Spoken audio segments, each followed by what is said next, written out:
Kia ora guys, welcome to another Flip video session. Today we are learning to use the strategy of making connections while reading.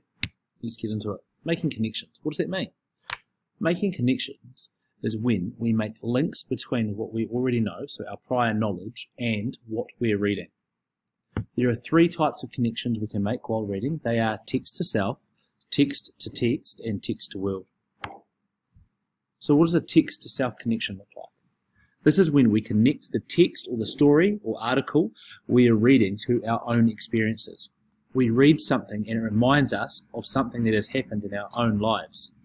Text to self connections help us understand what is happening in the text and how the characters are feeling.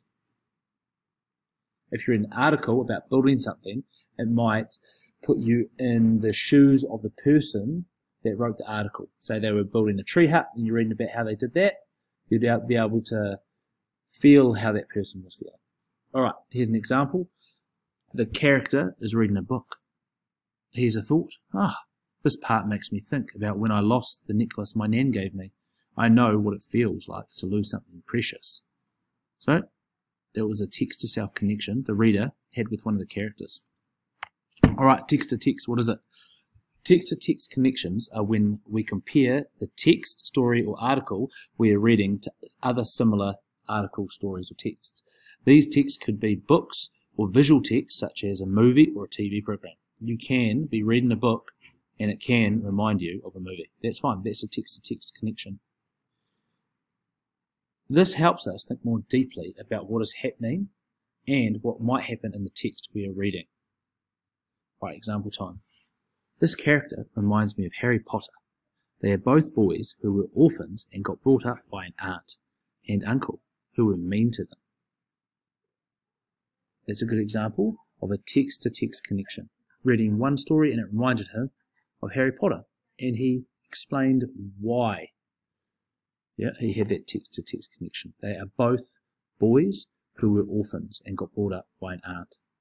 So you have to use some evidence there. Tell me why it's a text-to-text connection. Alright, and the last one, text-to-world. This is when we connect what we are reading to things that really happen in the outside world. We connect what we are reading to real-world events. These could be historical events, what you have seen while watching the news, or what you have read on Kiwi Kids News. For example, reading a story and I have a connection. What is it? The boy in this story is running for school president. He is promising to organise lots of fun activities for students at lunchtime. This reminds me of how politicians try to influence or trick people to vote for them. That's an awesome connection, and the person that made it used some evidence. This reminds me of how politicians try to influence people. That's a real world example, because politicians really do that. They try to influence you to get them to vote. Alright, so that's text to world. Good luck, guys.